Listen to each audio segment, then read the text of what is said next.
Grazie. Allora, signori Presidenti e Vicepresidenti, carissima Federica e famiglia e cari consoci. Allora, per ragioni di amicizia e di interessi comuni nel campo della ricerca mi è stato assegnato dal Presidente Andrea Rinaldo il non facile compito di ricordare la figura del collega ed amico Giuseppe Riccieri. Giuseppe Riccieri nacque a Catania il 25 febbraio 1939. Suo padre Salvatore fu prefetto e come tale molto probabilmente cambiava spesso sede, quindi non abbiamo dati sugli studi superiori di Giuseppe. Però compì gli studi di ingegneria presso l'Università di Padova, dove si laureò in ingegneria civile nel luglio del 65. Dopo la laurea svolse attività di ricerca e didattica presso la Facoltà di Ingegneria dell'Università di Padova, in qualità di assistente volontario dal 65 al 67, assistente incaricato dal 68 al 69, quando divenne assistente ordinario e fu professore incaricato dal 73 al 79. Durante quel periodo seguì corsi di perfezionamento in Inghilterra, a Southampton e Cambridge e in Norvegia a Trondheim. Vinto il concorso a cattedra nel 1980, Giuseppe divenne professore di geotecnica della Facoltà di Ingegneria dell'Università di Padova e nel contempo docente di costruzione in sotterraneo presso la stessa facoltà.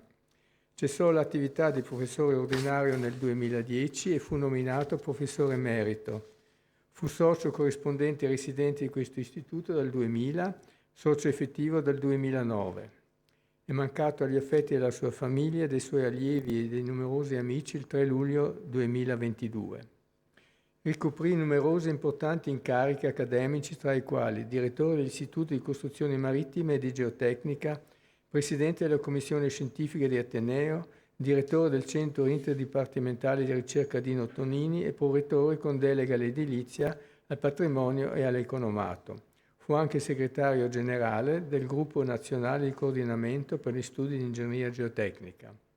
La sua attività di ricerca, testimoniata da libri e da numerose pubblicazioni scientifiche in riviste e in congressi nazionali ed internazionali, ha riguardato i principali temi dell'ingegneria geotecnica, con particolare riguardo alla ricerca sperimentale in sito e in laboratorio sulle caratteristiche di compressibilità e di consolidazione dei terreni in relazione alle rilevanti problematiche della difesa della città di Venezia. Questo è il problema che conosciamo tutti, al momento è risolto ma si ripresenterà di nuovo in futuro.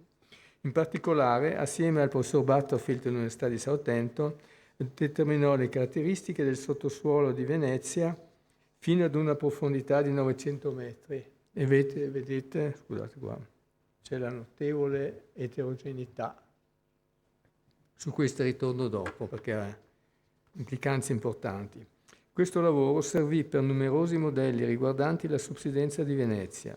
Coordinò anche un progetto finanziato dal Ministero dell'Università e della Ricerca Scientifica relativo alla realizzazione di un grande rilevato sperimentale a Venezia Tre Porti per lo studio dei cedimenti nei terreni lagunari veneti. Ricoprì numerosi incarichi di grande prestigio per amministrazioni ed enti pubblici e per società di progettazione, tra i quali Presidente generale del Consiglio Superiore dei Lavori Pubblici, le figure quest'ultima più importanti in assoluto a livello istituzionale nel settore dei lavori pubblici. Fu anche Presidente della Commissione di collaudo della linea ferroviaria ad alta velocità Roma-Napoli, Presidente degli osservatori ambientali della variante di Valico, Bologna e Firenze e partecipò alla Commissione di collaudo tecnico-amministrativo della terza linea metropolitana della capitale. Coordinò per il Comune di Ravenna gli studi e le ricerche nell'area di San Vitale, Galla Placidia, Santa Croce ed ex convento benedentino in relazione ai danni provocati dal processo della subsidenza. Questo credo che sia la cripta di Galla Placidia.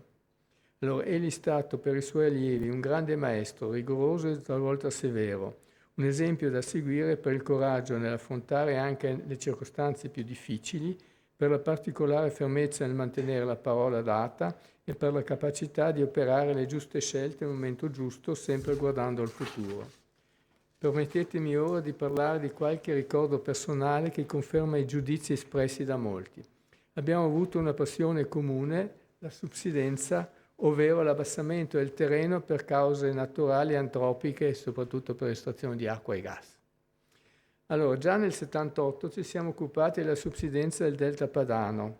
Questo interesse ha avuto poi un nuovo slancio negli anni 2002-2004 nelle attività come CTU per la Procura della Repubblica di Rovigo relativo al procedimento per il processo Alto Adriatico riguardante i giacimenti su terraferma e offshore, su zone prospicienti la Regione Veneto e la Regione Emilia-Romagna. In particolare il progetto prevedeva lo sviluppo di 15 campi che vedete qua, di gas situati nell'offshore compreso da Chioggia e il delta del Po, con riserve di gas accertate di 30 miliardi di metri cubi recuperabili in un periodo di 25 anni. Ora 30 miliardi vi sembra tanto, però in 25 anni fa un po' più di 1 miliardo all'anno, e questo al confronto di 76 miliardi di consumo annuo di gas in Italia, quindi poca roba in sostanza. Allora, ricordo che ivi è compreso anche il campo di Chioggia a poca distanza, che vedete qua, dalla costa, e i campi del Ravennate sono qua e ne parlerò poi. Questo qua è Ravenna, qui vedete Ravenna Terra, Dosso degli Angeli ed Angela Angelina. Allora, non voglio certo tediarvi con il resoconto di tutta l'attività, ma ricordo alcuni episodi significativi. Tra i giacimenti problematici c'era quello di Irma Carola, che vedete qua, antistante l'Emilia-Romagna e il Veneto, a sud del delta del Po, a 20 km dalla costa sotto, in effetti non veramente sotto, il parallelo passante per la foce del fiume del Po di Goro, che è qua, previsto come limiti a sud dell'area protetta dal decreto Ronchi del 99 in relazione al progetto di sviluppo Alto Adriatico. Con una telefonata anonima siamo stati avvisati di guardare le carte. Vabbè, abbiamo guardato e in effetti tra le carte che riportano i titoli minerari nella pianura padana e l'offshore adriatico veneto-romagnolo sequestrate, abbiamo trovato ben 2 carte per la stessa zona, rispettivamente dell'aprile e il giugno 2001, non sovrapponibili, con aree e forme della concessione di Irma Carola differenti. Alcuni vertici della poligonale si trovavano, cioè troppo a sinistra, cioè verso la costa, e si trovavano sopra il parallelo. Quindi in una notte l'Italia diventa l'Adriatico più largo e l'Italia più lunga di 2 chilometri per far rientrare la concessione nei limiti. Va bene, a seguito di questa scoperta Giuseppe ha proposto il sequestro di tutte le carte dell'ENI Agip negli uffici italiani, sequestro validato dalla procuratrice. Allora, nonostante fossero stati impegnati più di 100 carabinieri nell'operazione, non è apparsa nessuna notizia sui giornali. L'ENI ha richiesto la rinuncia volontaria a qualsiasi estrazione di idrocarburi nel giacimento Irma Carola. Quindi fa vedere la potenza della controparte. Vai. L'esame dei risultati più disparati per la subsidenza prevista per il campo Irma Carola, quindi aveva importanza, prodotto da 5 partecipanti all'International Committee on Land Subsidence, dove c'erano partecipanti di Princeton, di Berkeley, di Delft e altri, che mostravano la subsidenza massima per questo campo tra 2,2 cm e 12, quindi parecchio variabile. Ci ha permesso di osservare che le simulazioni a suo tempo condotte per il campo di Chioggia, cioè torno sopra, relativo al progetto Alto Adriatico, da 2 soggetti con modelli nettamente diversi, mostravano un'anomala perfetta coincidenza l'isosubsidenza a 6 miglia nautiche dalla costa di Chioggia, corrispondente ad un abbassamento di 1 centimetro. Cioè in sostanza lungo questa linea tutti e 2 avevano esattamente lo stesso abbassamento. Ora, la linea di isosubsidenza di 1 centimetro è molto importante ai fini della decisione di sfruttamento dei giacimenti, perché il decreto Ronchi prevedeva che la distanza sopra menzionata, la subsidenza non dovesse superare 1 centimetro in 10 anni, valore in prossimità del quale le attività avrebbero dovuto essere interrotte. Allora, il valore di 1 centimetro presentava quindi un fondamentale riferimento nella modellazione numerica ai fini dell'ottenimento della compatibilità ambientale e dello sfruttamento del giacimento, compatibilità mai concessa dopo questo. finora almeno. L'evidente aggiustamento dei risultati ci ha permesso di coniare il concetto di Object Oriented Research, ovvero il committente indica il risultato da ottenere e il ricercatore deve giungere a questo risultato. Ora, per il vero non è raro che qualche committente richieda una ricerca di questo tipo, il grave è che qualche ricercatore sia talvolta disponibile. Il terzo aspetto riguarda la prospettata iniezione di acqua nei giacimenti di Angela Angelina, questo qua, dove era previsto di effettuare dal 2002 iniezioni di acqua negli strati profondi per mantenere la pressione di strato, come era pure previsto per il campo di Chioggia. Ora c'è questo giacimento ancora in fase di produzione. Qui vedete la produzione e quindi c'è ancora in fase che la pressione va giù per effetto della produzione. E qui vedete gli abbassamenti, questo è su terraferma e questo sopra la piattaforma. Qui vedete questo è lungi da essere esaurito. Vabbè. Allora, si sarebbe dovuto utilizzare sia acqua di mare che acqua di scarico derivanti dal trattamento in centrale del gas prima di essere messo sul mercato.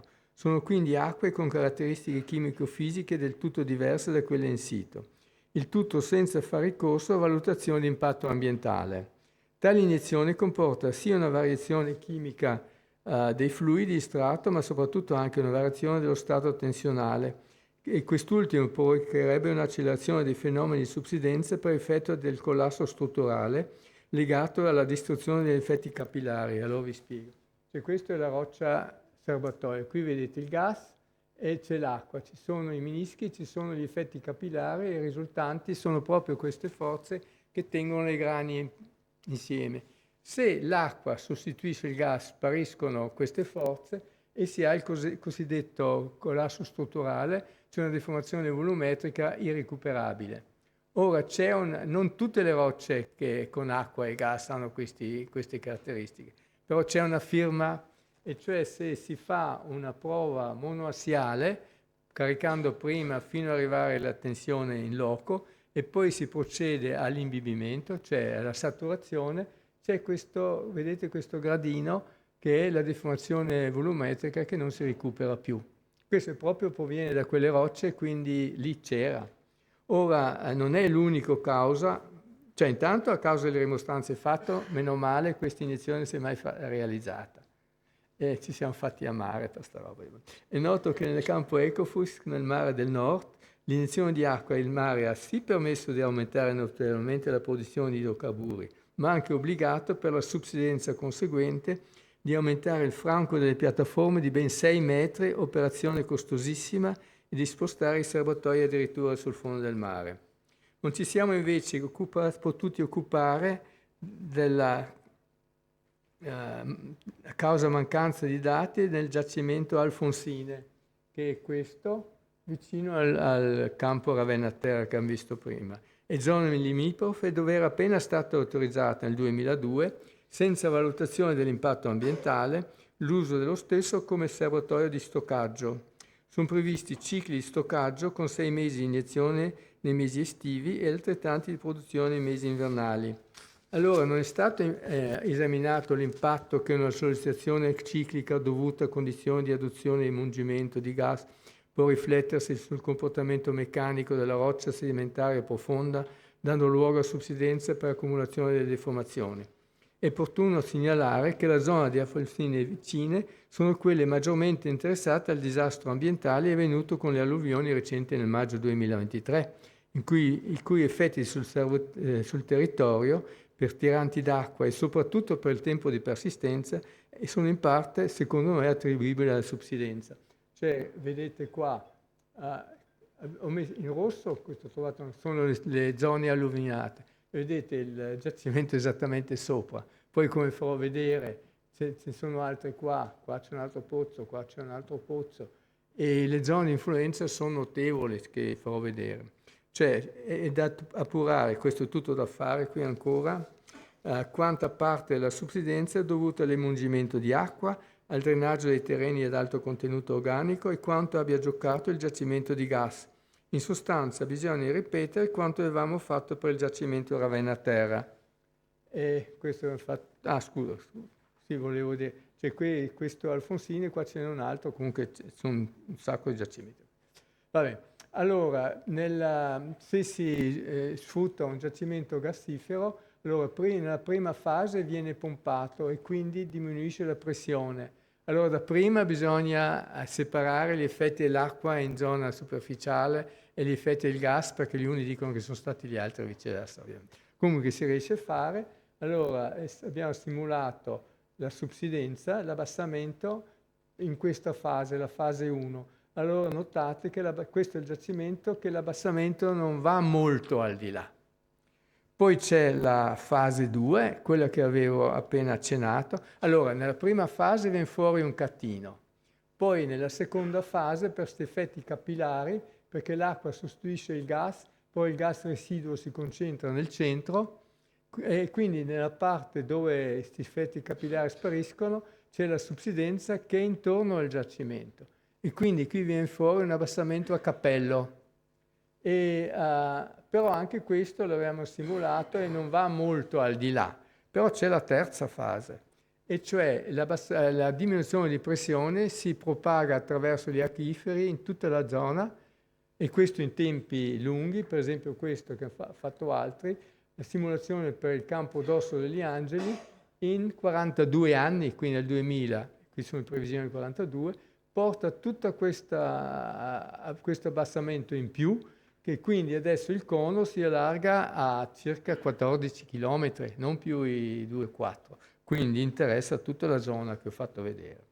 Allora, la procuratrice del procedimento prima ricordato aveva chiesto il sequestro dei giacimenti menzionati, ma il processo non si è mai celebrato perché il procedimento penale era stato spostato per competenza territoriale alla Procura di Ravenna, dove il PM aveva chiesto l'archiviazione accolta dal giudice indagine preliminare, in sostanza perché subsidenza nel reato, ovvero perché tali fenomeni sarebbero stati così modesti e lenti nel tempo, sul lento ha ragione, ma modesti no, che non avrebbero integrato il delitto di disastro di cui è l'articolo 434 del Codice Penale. Forse oggi, dopo i disastri recenti nella zona delle Ravenate, il GIP lo penserebbe diversamente. Comunque, la nostra attività non era inutile perché i 30 miliardi di metri cubi di gas sono ancora in loco. Venezia non è stata ulteriormente danneggiata per l'eventuale coltivazione del campo Chioggia e a Ravenna sono stati evitati ulteriori abbassamenti dell'area costiera per iniezione di acqua. Adesso fanno gola 4 di quei giacimenti che ho fatto vedere. C'è la proposta di estrarre 10.000 metri cubi di gas in 15 anni, quindi meno di 1 miliardo, cioè 1.000 miliardi, e quindi non ha senso correre tutti questi rischi, e la Regione Veneto ha detto di no. Va bene. Allora, un'altra azione comune riguarda il progetto europeo RAMVAS, dove ci siamo occupati più estesamente della zona del Delta del Po. In particolare con i colleghi di topografia Vladimiro Achilli e Massimo Fabris abbiamo prodotto mappe sull'evoluzione della linea di costa del Delta e della subsidenza. Cioè qui vedete in 22 anni quanto si è spostato la costa. E la subsidenza, qua c'è forse il Po di Goro, dal colore qui siamo circa 40 centimetri, questo in 23 anni, quindi sono quasi 2 centimetri all'anno, cioè non è poco. Allora, essendo il Delta del Po un laboratorio a cielo aperto, perché c'è anche l'ingresso del cuneo salino, siccità, eccetera, questa attività ha prodotto l'idea di un centro studi sugli impatti dei cambiamenti climatici, centro istituito dall'Università di Padova con cospicuo contributo finanziario, dalla Fondazione Cassa Risparmio Padova e Rovigo, è stato inaugurato il 18 settembre scorso, quindi avrà da fare. Ecco. L'ultimo lavoro svolto con l'amico Giuseppe è quello riguardante le critiche al prospettato innalzamento di Venezia dapprima mediante iniezioni di CO2, i modelli in condizioni subcritiche e successivamente con acqua. Allora, purtroppo i proponenti per il CO2 avevano dimenticato il cambio fase, perché l'iniezione è impossibile perché c'è il cambio di fase per le condizioni ambientali e le profondità previste. Ci abbiamo detto che fanno Alka-Seltzer sotto Piazza San Marco, in sostanza. Allora, per quanto riguarda l'iniezione di acqua, i dati sugli abbassamenti differenziali in superficie riscontrati sopra il giacimento Ravenna Terra, guardate questi gradienti qua, e questo è solo per gas perché nel 72 avevano smesso quella dell'acqua, sconsigliano fortemente questo procedimento nel caso di Venezia, perché a Ravenna i giacimenti sono 1800 metri sopra, quindi qua c'è tutto un cuscinetto che può egualizzare i spostamenti. Ma a Venezia è iniettato a solo 800 metri di profondità, con potere di equalizzare gli spostamenti molto minore per l'eterogeneità degli strati sotto Venezia, sia in profondità che vicino alla superficie. Qui vedete quella in profondità e anche sotto la superficie non va bene. Cioè, e questo non farebbe bene, per esempio qui c'è il Frare, il campanile già storto, peggio ancora Santo Stefano.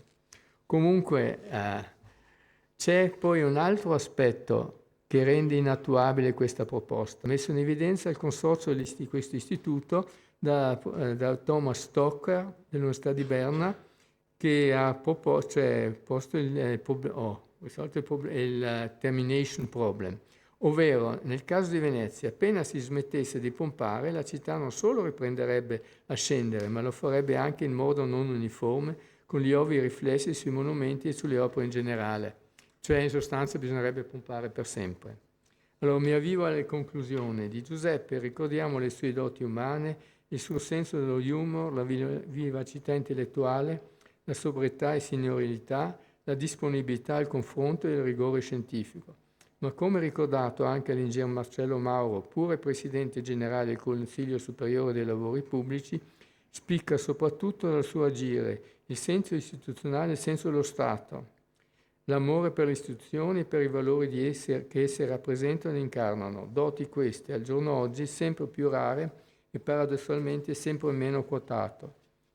E visti tutti i problemi di carattere ambientale che si moltiplicano per il cambiamento climatico in atto, la sua visione delle cose, il suo sostegno e il coraggio si mancano molto. Grazie Giuseppe e grazie per l'attenzione.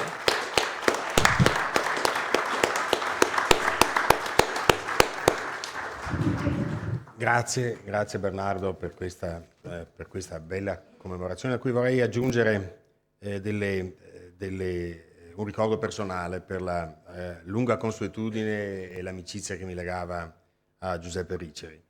Come ha ben detto Bernardo, una caratteristica in particolare, l'intensità, si diceva, e l'impegno dello studioso e dell'ingegnere nelle varie attività. Ma l'intensità la voglio ricordare in modo speciale perché quando si aveva a che fare, perché ne so, questioni, le stupidaggini degli universitari, le direzioni degli istituti, eccetera, quando ti guardava, l'intensità dello sguardo metteva veramente a disagio ed era veramente... E una cosa, un ricordo personale che posso dire, non ho più testimoni perché non ci sono più né Giuseppe né la persona in cui stavamo parlando, una questione che era anche abbastanza importante, riguardava anche Venezia in quel modo.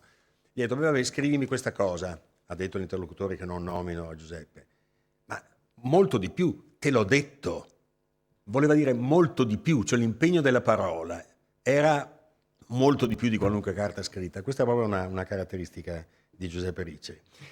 Si è detto, ne ha accennato Bernardo, ma l'eleganza e lo stile come cifra dell'accademico, che la sua eleganza era straordinaria, naturalmente in tutto, nei modi di fare, nel tratto, e si direbbe da altri tempi, ma speriamo di no, insomma, io spero che questa tradizione possa continuare in qualche modo.